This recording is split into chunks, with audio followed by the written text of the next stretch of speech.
बिगड़ती परिस्थितियों में विजयी बनने के लिए शिव बाबा के विशेष महावाक्य ஃபார் ஆல் பிபி கேஸ். கெட்டு போயிட்டு இருக்கக்கூடிய சூழ்நிலைகளில் வெற்றியை அடையிறதுக்காக சிவ் பாபாவோட விசேஷமான மகாவாக்கியம் ஃபார் ஆல் பிபி கேஸ், எல்லா பிபி கேஸ்களுக்காக.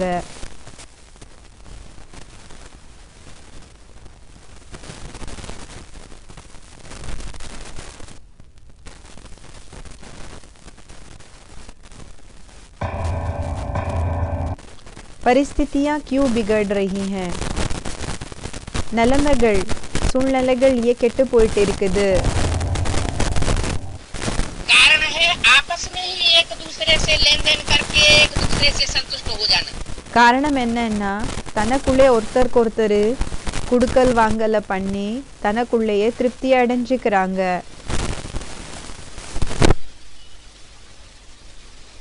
बाबा कहते हैं दिल की बात दिलावर से कहो. பாபா சொல்றாங்க, மனதினோட விஷயங்களை மனதை யாருக்கு கொடுத்துருக்கீங்களோ திலாவர் அவங்களுக்கு சொல்லணும். आपस में ही एक दूसरे को दिलावर बनाए लेते हैं. தனக்குள்ளே என்ன செஞ்சிடுறாங்கன்னா ஒருத்தருக்கு ஒருத்தர் திலாவர்களாக ஆக்கிக்கிறாங்க.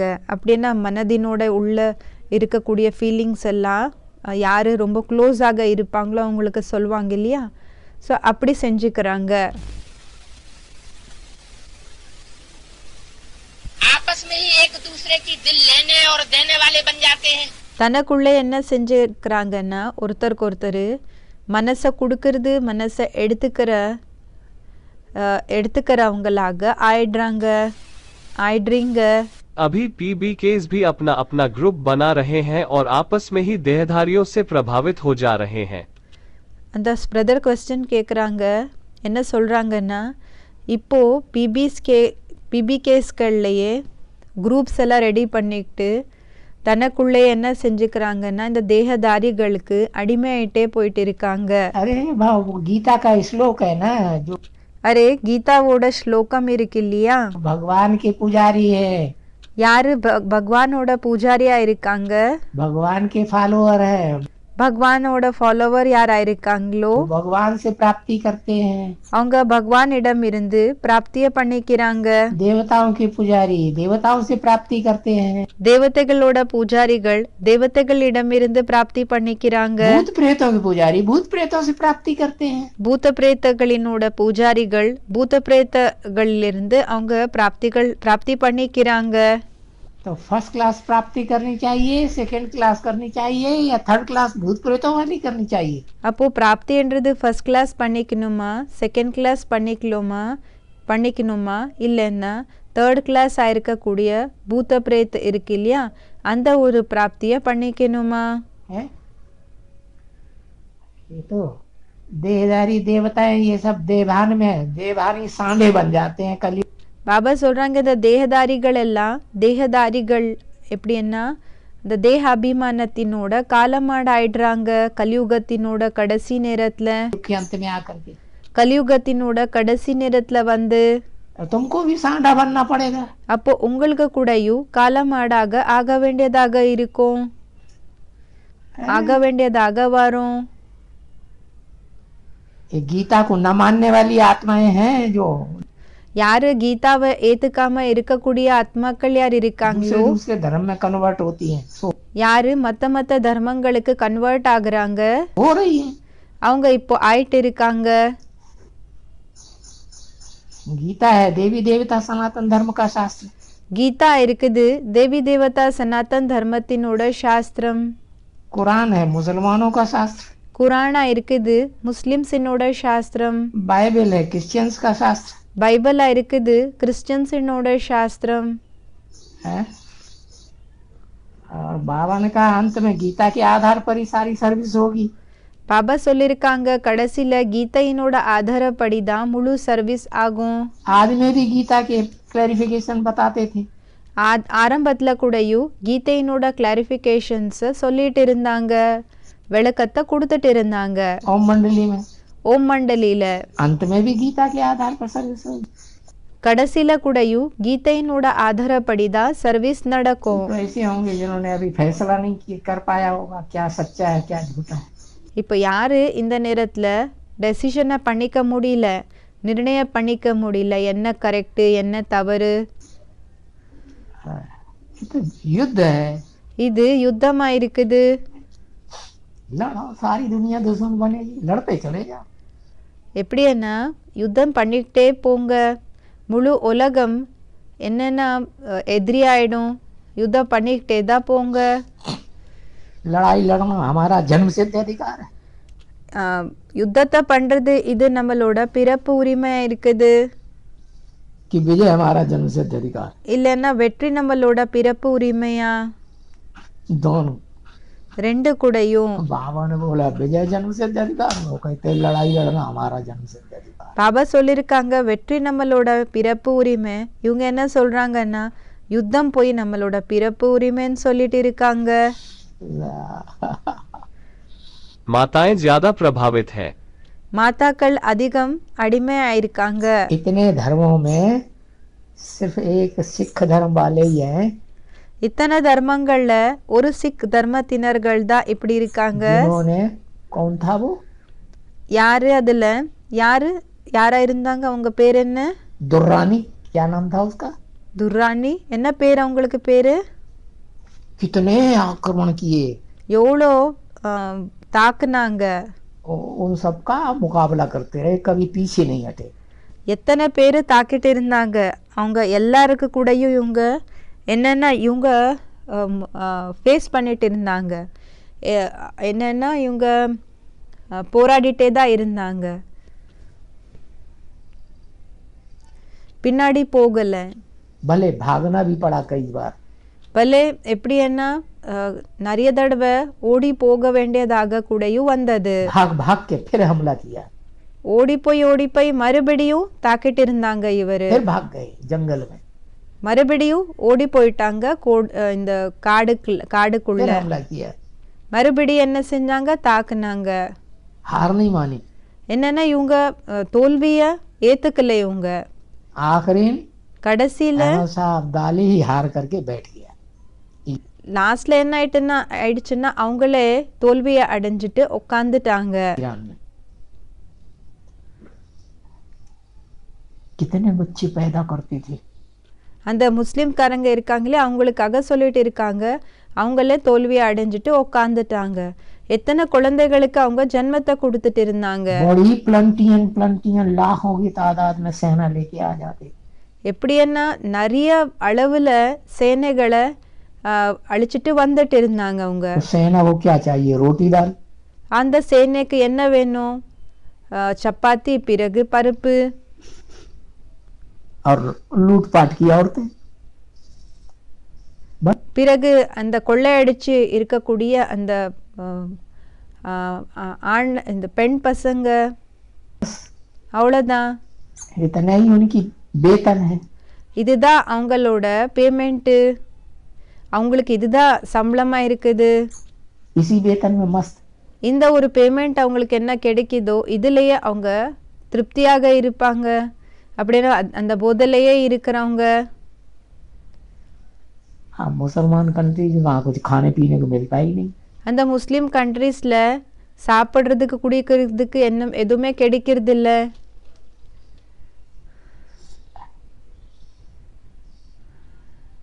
चमकौर का युद्ध पढ़ा சம்கோரினோட யுத்தத்தை பற்றி படிச்சிருக்கேயா? है? नहीं पढ़ा। படிக்கலன்னு சொல்றாங்க பிரதர். नहीं पढ़ा। படிக்கலையா? चमकौर का युद्ध बहुत प्रसिद्ध है। சம்கோரினோட யுத்தம் ரொம்ப பிரசித்தமானதா இருக்குது. सिखों के 40 योद्धा, சிக்கியர்களினோட 40 யோத்தாக்கள், அப்படின்னா படை गुरु வீரர்கள். गोविंद सिंह के साथ, और குரு கோவிந்த் சிங் கூட.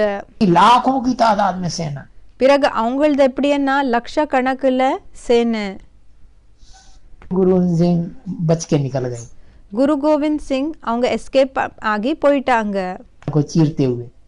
गुरु गोविंद सिंह भी 5 लोगों के साथ गए। எப்படின்னா அவங்கள கிராஸ் பண்ணி போயிட்டாங்க. குரு கோவிந்த் சிங் கூடயும் 5 பேர் கூட போனாங்க. पार निकल गए। பிறகு கிராஸ் பண்ணி போயிட்டாங்க. हिम्मते बच्चे मददे बाप. குழந்தைகள் தைரியத்தை வச்சிங்கன்னா அப்பா உதவியை செய்வாங்க. अपने अपने तरीके से ज्ञान का डिस्कशन करते हैं. அவங்களுக்கு எப்படி தேவை இருக்குதோ அப்படி அவங்களுக்கு எப்படி வருதோ எப்படி தேவை இருக்குதோ அப்படி ஞானத்தினோட டிஸ்கஷனை செய்கிறாங்கன்னு பிரதர் சொல்லிட்டு இருக்காங்க. तो वो अपने तरीके से छांट छांट के पॉइंट निकालते हैं, तुम अपने तरीके से छांट छांट के पॉइंट निकालो.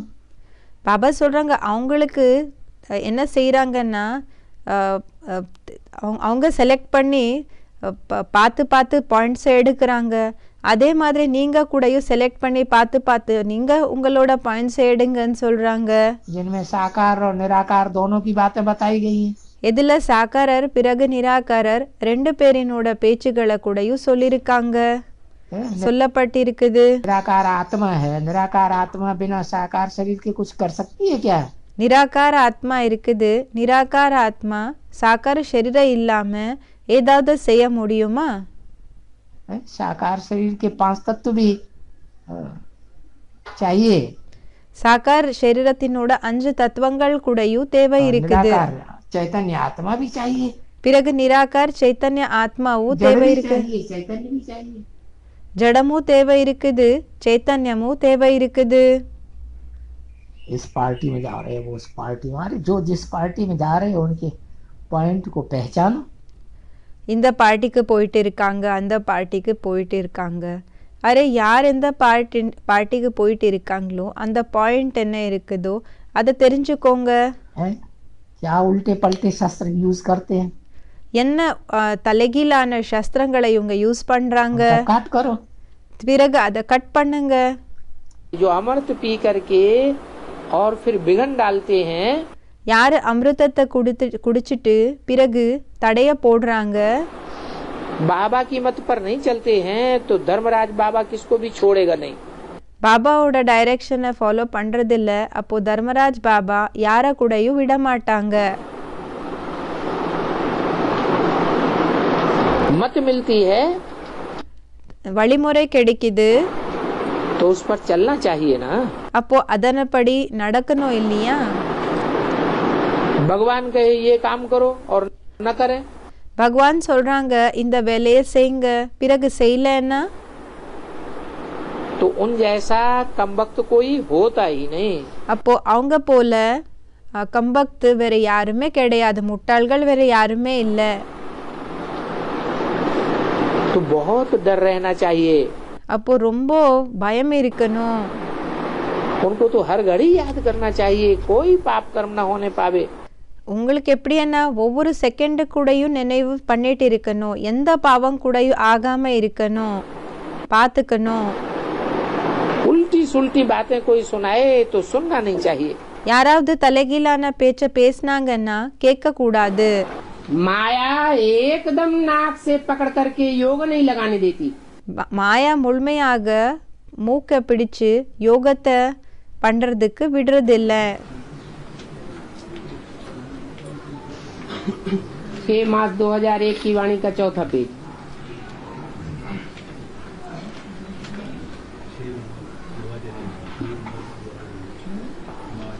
नाक से पकड़ करके योग नहीं लगाने देते. மூக்கை பிடிச்சு யோகம் செய்ய விடுறதில்லன்னா कान से नहीं पकड़ती है. ஏன் காதால பிடிச்சுக்கிறது இல்லையா?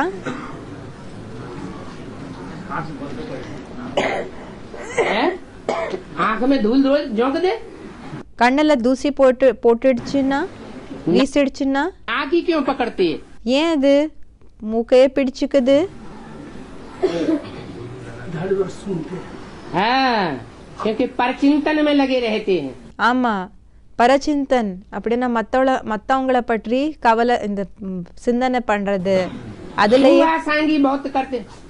அதுலயே ஈடுபட்டு இருக்காங்க. वो क्या करता है? சூங்கா சாங்கின்னா இவங்க என்ன செய்யறாங்க, நாக்கால மூக்கால என்ன செய்யறது, ஸ்மெல் பார்க்குறாங்க இல்லையா, அதுக்கு சூங்கா சாங்கின்னு சொல்லுவாங்க. இவங்க என்ன செய்யறாங்க, அவங்க என்ன செய்யறாங்க, ये ऐसे क्यों करता है? இவங்க ஏன் இப்படி செய்யறாங்க, वो वैसे क्यों करता है? அவங்க ஏன் அப்படி பண்றாங்க, तो माया नाक से पकड़ लेती है। அப்போ மாயா என்ன செய்யுதுன்னா மூக்கால பிடிச்சுக்குது. ज्यादा गुरु लोग कहाँ हुए हैं? அதிக குருக்கள் எங்க இருக்காங்க? भारत में। பாரத்ல. तो जो गुरुगिरी ज्यादा करते हैं, அப்போ யாரு குருகிரி அதிகம் பண்றாங்க அப்படின்னா குருக்களாக உட்கார்றாங்க, दूसरों को अपने तरीके से मोल्ड कर लेते हैं। மற்றவங்கள தனக்கு எப்படி வேணுமோ அப்படி அவங்கள மோல்டு பண்ணிக்கிறாங்க, कोई திருப்பிக்கிறாங்க. गुरु होते हैं, அவங்க தான் குரு ஆயிருப்பாங்க. वो गुरु குருக்கள் कोई 63 जन्म में ही नहीं हुए हैं। அந்த குருக்கள் வெறும் 63 ஜென்மங்கள்ல தான் இருந்தாங்க என்ற விஷயம் இல்ல. ऐसे कि नहीं, वो गुरु कोई ब्रह्मा कुमारियों बीकेस में ही बैठे हुए हैं। அப்படியும் இல்ல அந்த குருக்கள் பிரம்மா குமாரிஸ் பிகேஸ்ல உட்கார்ந்து இருக்காங்க என்ற விஷயம் இல்ல. वो गुरु हमारी एडवांस पार्टी में भी बीज रूप में बैठे हुए हैं। அந்த குருக்கள் நம்மளோட அட்வான்ஸ் பார்ட்டில பீஜ் ரூபத்துல கூடயும் உட்கார்ந்து இருக்காங்க. बाबा जो बातें बताएंगे उन बातों को मोल्ड करके अपने स्वार्थ के अनुरूप பாபா என்ன சொல்றாங்களோ வாக்கியங்கள் அவங்களுக்கு எப்படி தன்னோட சுயநிலைக்கு வேணுமோ அப்படி அந்த வாக்கியத்தை திருப்பி मोड़ करके उनको अपने तरीके से बताने के आदी है। அதை என்ன செய்கிறாங்கன்னா அதை இது செஞ்சு டர்ன் பண்ணி அவங்களுக்கு எப்படி வேணுமோ அப்படி சொல்கிற அவங்களுக்கு பழக்கம் இருக்குது. அவங்களுக்கு எப்படி வேணுமோ அப்படி சொல்கிற அந்த பழக்கம் இருக்குது அவங்களுக்கு. खुद भी अपनी अवस्था खराब करते हैं और दूसरों की भी खराब कर देते हैं। சுயம் கூடயும் தன்னோட ஸ்டேஜை கெடுத்துக்கிறாங்க, பிறகு மற்றவங்களுக்கு கூடயும் மற்றவங்களோட ஸ்டேஜை கூடயும் கெடுத்துறாங்க.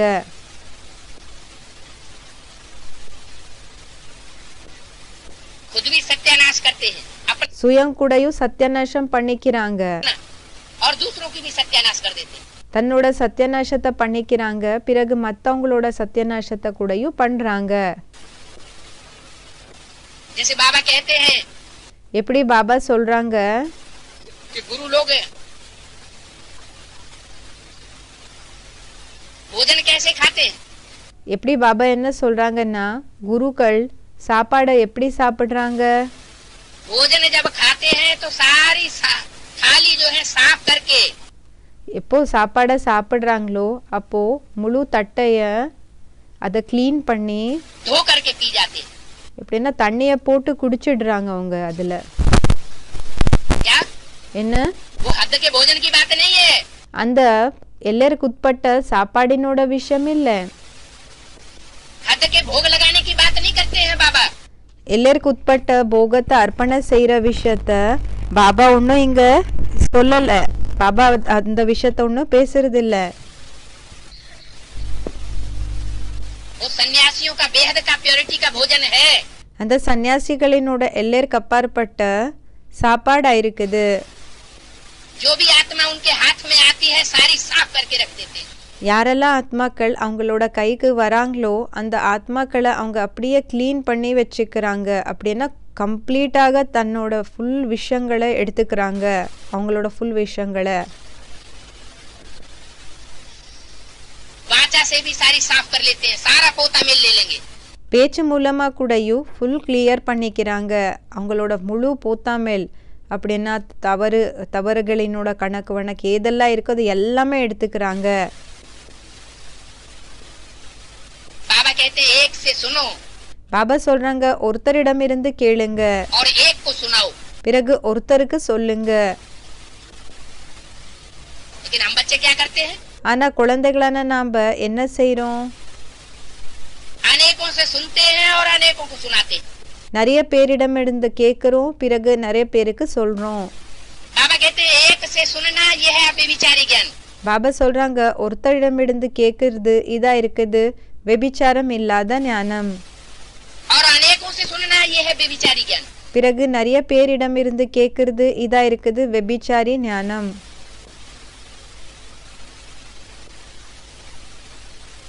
ऐसे ही அதே போலதான் दृष्टि में भी, திருஷ்டியில கூடயும் वृत्ति में भी உள்ளுணர்வுகள்லையும் और कर्मेंद्रियों के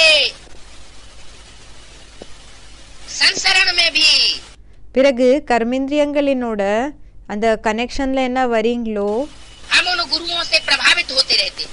நாம் அந்த குருக்களுக்கு அடிமை ஆயிட்டே தான் வந்துட்டு இருக்கிறோம்.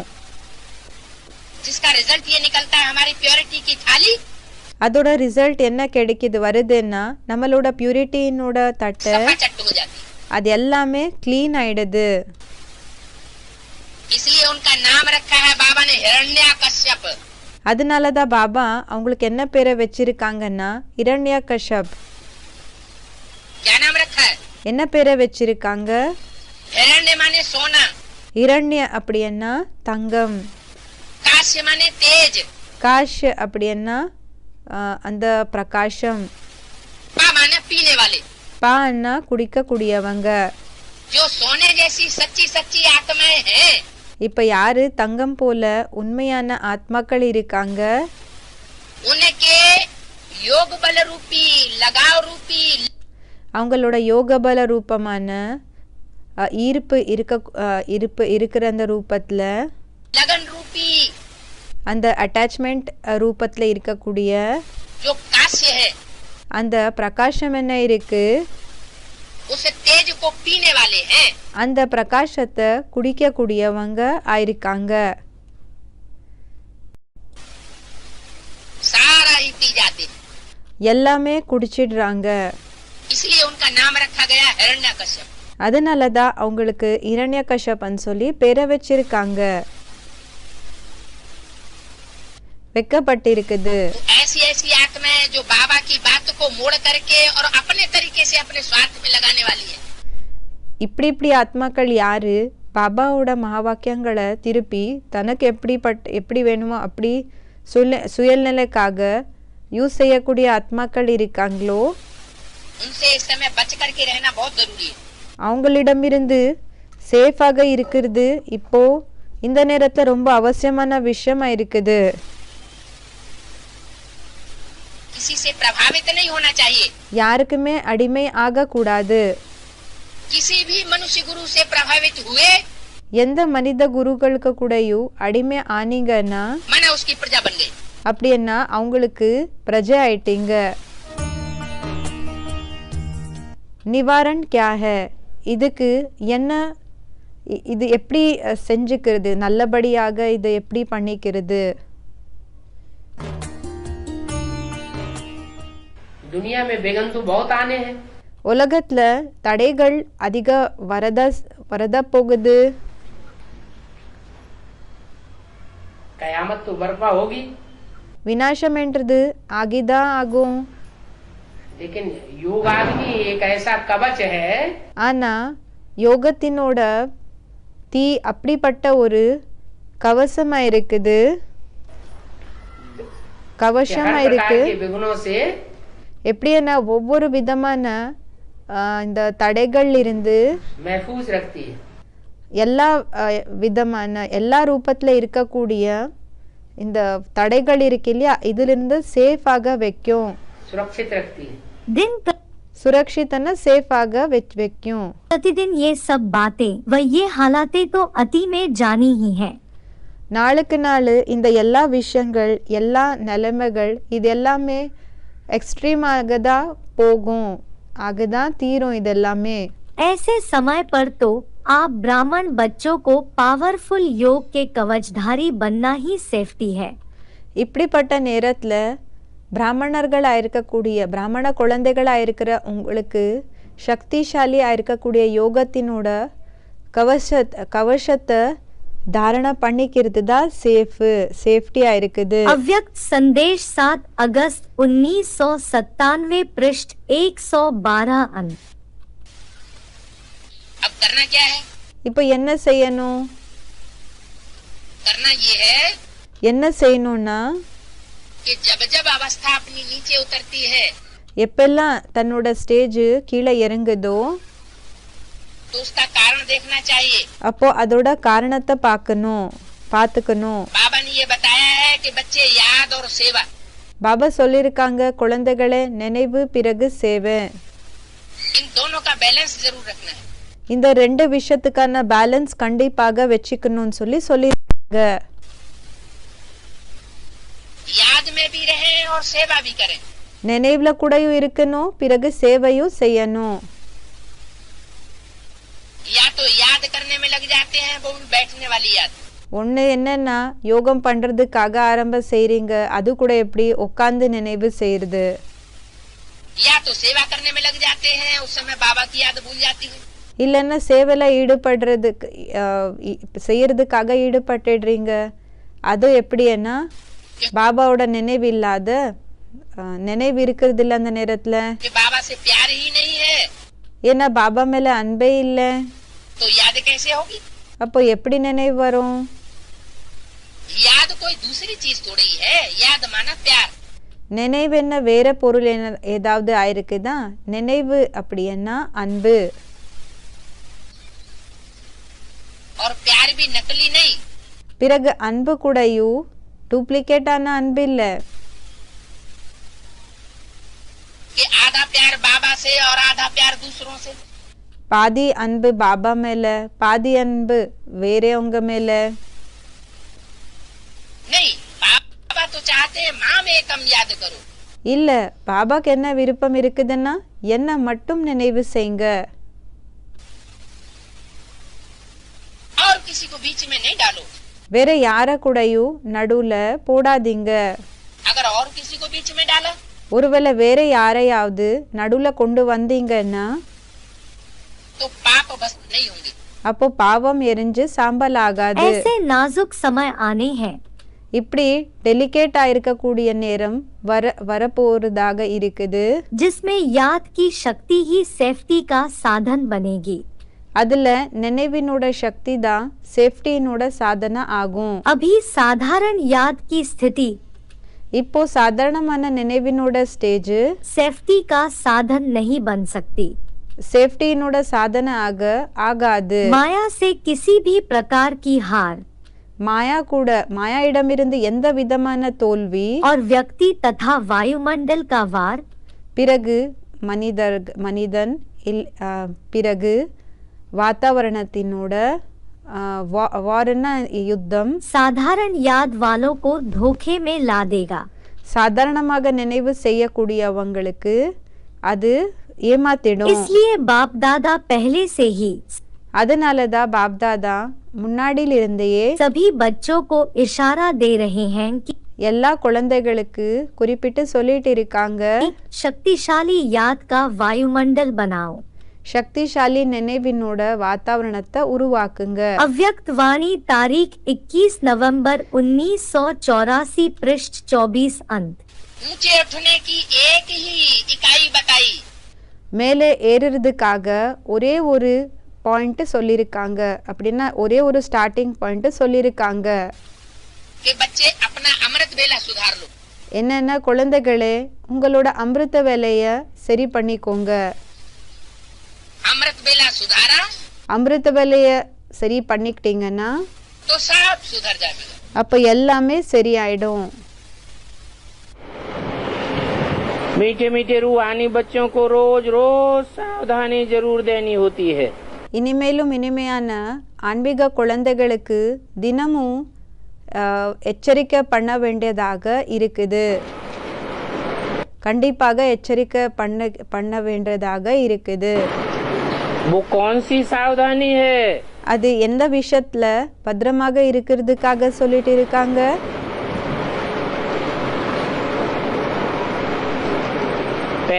पहली सावधानी है सेफ्टी इज फर्स्ट. ஃபர்ஸ்ட் எச்சரிக்கையா இருக்குது, சேஃப்டி இஸ் ஃபர்ஸ்ட். பத்திரமாக இருக்கிறது இதுதான் ஃபர்ஸ்ட் விஷயம் ஆயிருக்கு. और सेफ्टी काहे से है? பிறகு சேஃப்டி ஆக இருக்கிறதுன்னா எந்த விஷயத்துல?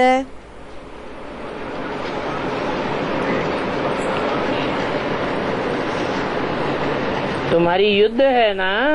உங்களோட யுத்தமா இருக்குது இல்லையா? माया से युद्ध है. மாயா கூட யுத்தமா இருக்குது. युद्ध में जाते हैं யுத்தத்துல எப்ப போகிறீங்களோ तो सेफ्टी के लिए क्या करते हैं? அப்போ சேஃப்டிக்காக என்ன செய்றீங்க, என்ன செய்யப்படுகிறது? कवच धारण करते हैं. கவசத்தை தாரணம் செஞ்சுக்கிறாங்க. तो याद की यात्रा ये तुम्हारा कवच है. இந்த நினைவினோட யாத்திரை இது உங்களோட கவசமா இருக்குது. इससे तुम बहुत सेफ रहते हो। இதனால நீங்க ரொம்ப சேஃபாக இருப்பீங்க. सेफ्टी की ड्रेस है ही याद का कवच। சேஃப்டினோட ட்ரெஸ்ஸே இருக்குது நினைவினோட கவசம். अव्यक्त वाणी तारीख 5 दिसंबर 1979 पृष्ठ 88 आदि। संकल्प में भी बाप के साथ बिजी रहो। சங்கல்பத்துல கூடயும் அப்பா கூட பிஸியாக இருங்க. तो किसी आत्मा में बिजी नहीं होंगे। அப்போ எந்த ஆத்மால கூடயும் பிஸியாக இருக்க மாட்டீங்க. जो बिजी होता है वह कहाँ झुकेगा नहीं। யாரு பிஸியாக இருப்பாங்களோ அவங்க எப்பவுமே எங்க கூடயும் குனிய மாட்டாங்க. फ्री होने के बाद ही मनोरंजन के साधन। எப்போ ஃப்ரீ ஆகுறீங்களோ அப்போதான் என்டர்டைன்மெண்ட் இருக்குல்ல அதுக்கான சாதனைகள்.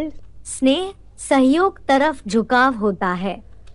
இந்த ஸ்நேகம் உதவி இத பக்கம் என்ன ஆகுதுன்னா குனிற விஷயம்ன்றது ஏற்படுது. जो बिजी होगा उनको इन बातों के लिए फुर्सत ही नहीं। யாரு பிஸியாக இருப்பாங்களோ அவங்களுக்கு இந்த விஷயங்களுக்காக டைமே இல்ல, ஃப்ரீ டைமே இல்ல. हर संकल्प हर सेकंड में तकदीर बनाओ। ஒவ்வொரு சங்கல்பம் ஒவ்வொரு செகண்டுக்கு கூடயும் அதிர்ஷ்டத்தை நல்லபடியாக உருவாக்கிக்கோங்க. अव्यक्त वाणी तारीख 2 फरवरी 1977 पृष्ठ 65 अंक।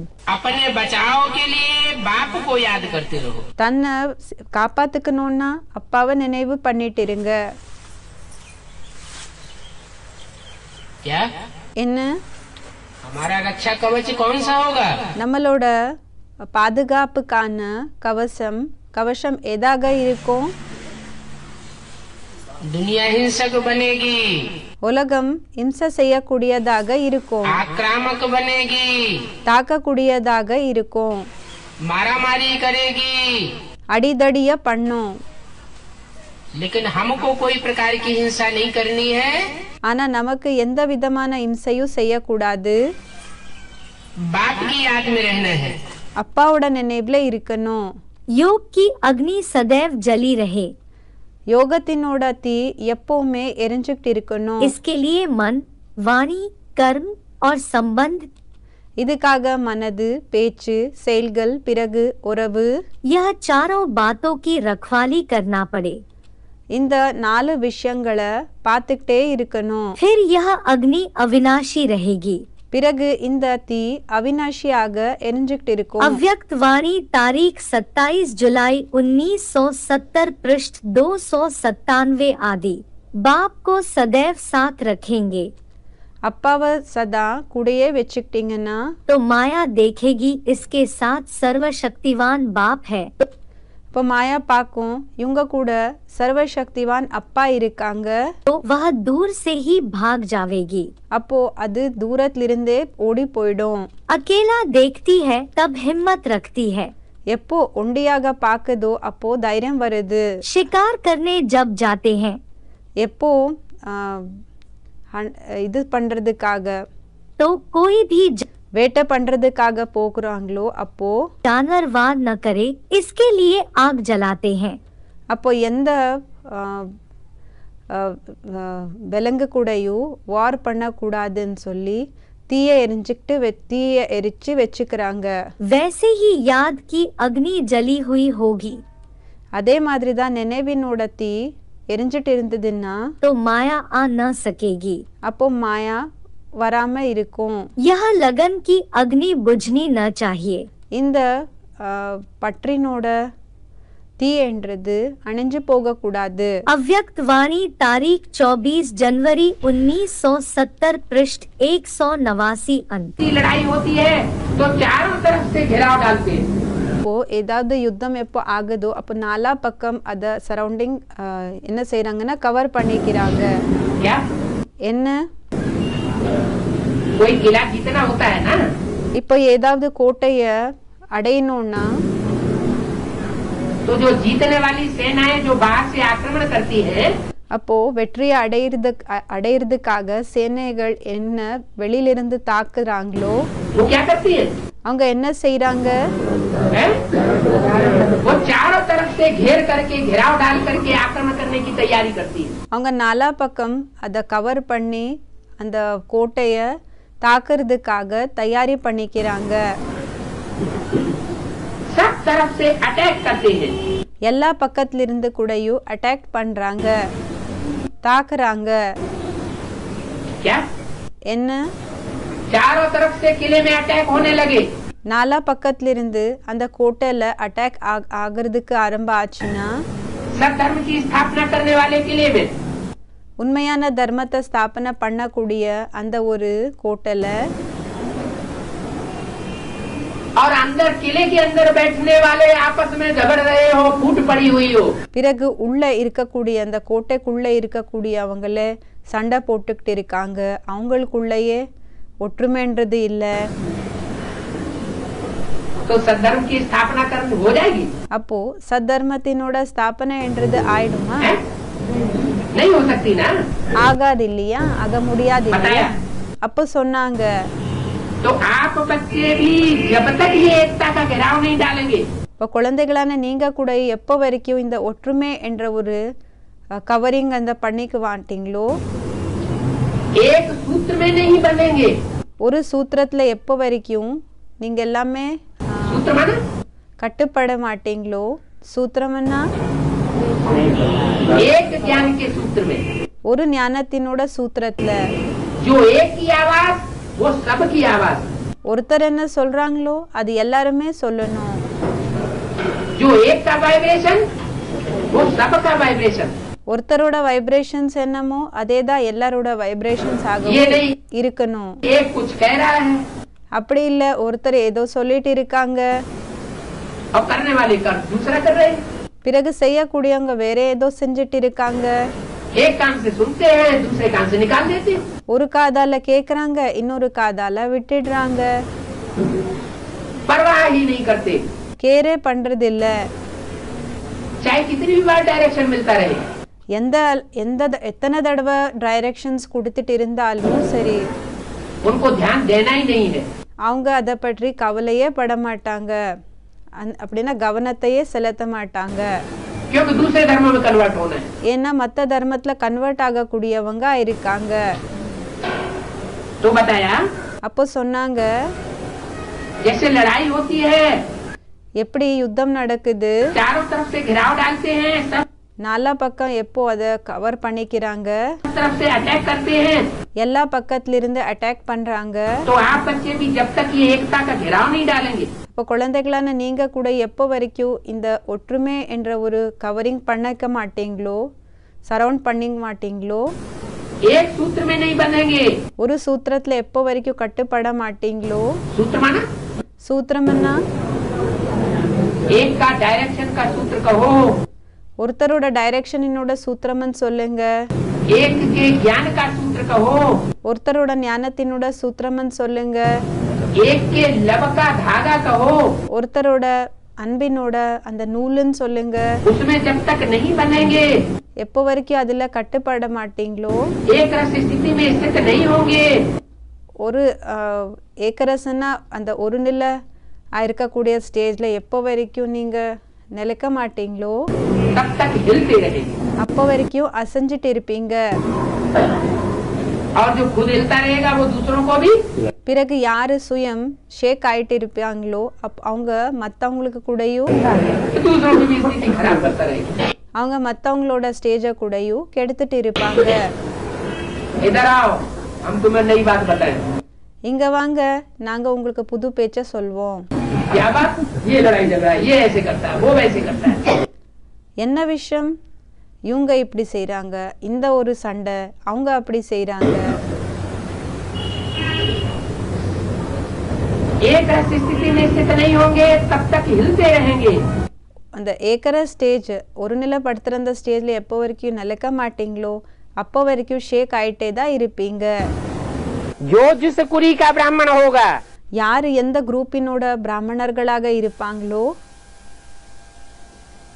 वो वैसा ही पुरुषार्थ करेगा। அவங்க அப்படியே தான் புருஷார்த்தம் செஞ்சுட்டு இருப்பாங்க.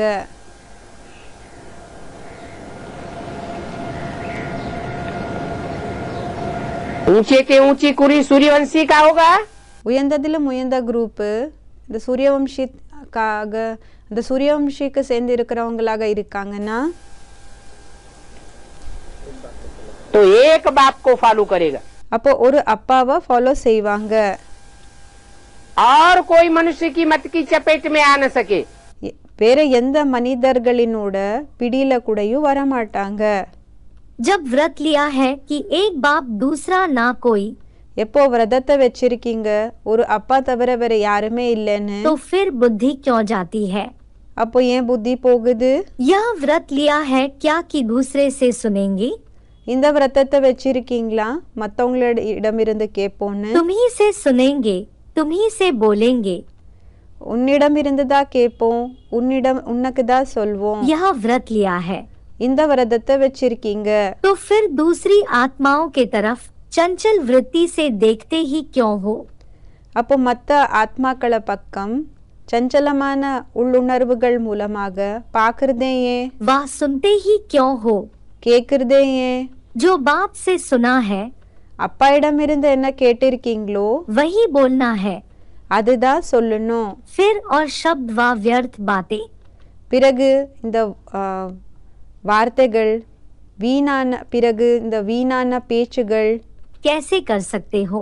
எப்படி செய்ய முடியும்? அப்படின்னா இப்படிப்பட்ட பேச்சுகள் வீணான பேச்சுகள் இதெல்லாம் எப்படி பேச முடியும்? यह तो व्रत को तोड़ना हुआ ना.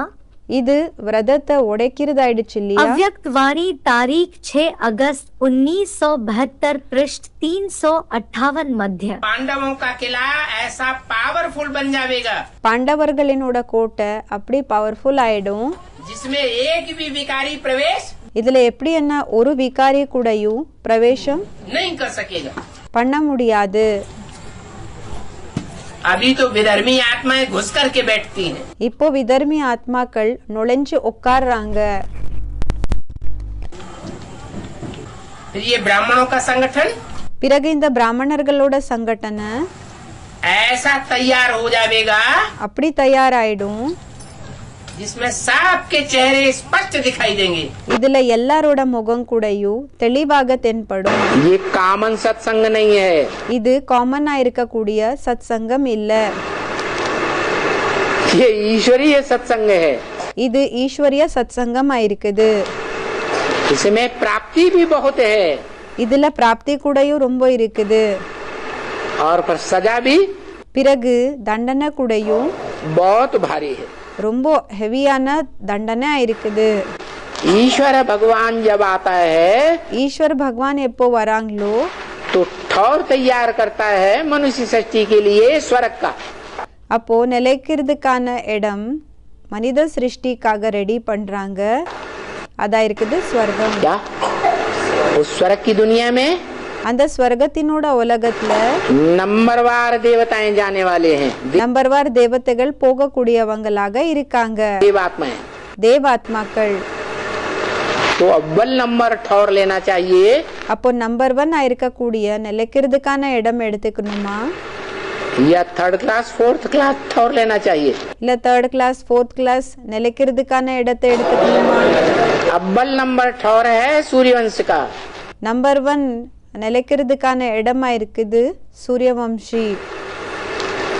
वो सूर्यवंशी सितारे அந்த சூரியவம்சி நட்சத்திரங்கள் जो अपनी रोशनी को सूर्य की रोशनी में मर्ज कर देते हैं. யாரு தன்னோட பிரகாசத்தை சூரியனோட பிரகாசத்துல மர்ஜ் பண்ணிக்கிறாங்க. कि अपना प्रकाश दुनिया में फैलाते हैं. இல்லன்னா தன்னோட பிரகாசத்தை உலகத்துல பரவுறாங்களா? दिन के सितारे क्या करते हैं? सूर्य நாளினோட நட்சத்திரங்கள் என்ன செய்றாங்க? सूर्य की रोशनी में पलने वाले சூரியனோட பிரகாசத்துல இருக்கக்கூடியவங்க अपने प्रकाश को सूर्य की रोशनी में அவங்களோட பிரகாசத்தை சூரியனோட பிரகாசத்துல मर्ज कर देते हैं. और அதுக்குள்ள அத மர்ஜ் பண்ணிடுறாங்க. चंद्रमा के सितारे பிறகு சந்திரமாவினோட நட்சத்திரங்கள் खुद को प्रत्यक्ष करते हैं. சுயம பிரத்யக்ஷம் பண்ணிக்கிறாங்க. बाप का दाढ़ी की लाज ही नहीं रखते. அப்பாவோட கௌரவம் என்ன இருக்கு? கௌரவம் பற்றி அவங்க கவலையே படுறது இல்ல. इसलिए संसार में அதனால தான் உலகத்துல ब्रह्मा का नाम பிரம்மாவோட பேரு रोशन हुआ அது ஃபேமஸ் ஆச்சா या गुम हो गया? இல்லைன்னா மறைஞ்சு போயிடுச்சா? त्रिमूर्ति में திரிமூர்த்தியில किसका नाम रोशन हुआ? कौन मूर्ति का? எந்த யாரோட பேரு பிரசித்தமாச்சு? எந்த மூர்த்தியோடது? और कौन सी मूर्ति का नाम खलास हो गया? பிறகு எந்த மூர்த்தியினோட பேரு கலாஸ் ஆயிடுச்சு, விநாசம் ஆயிடுச்சு? ब्रह्मा का नाम खलास பிரம்மாவோட பேரு முடிஞ்சு போயிடுச்சு. और विष्णु और शंकर की मूर्ति का नाम பிறகு விஷ்ணு, பிறகு சங்கரனோட மூர்த்தியினோட பேரு रोशन हो गया. அது பிரசித்தம் ஆயிடுச்சு. उनकी मूर्तियां बनाई जाती हैं, पूजी जाती हैं.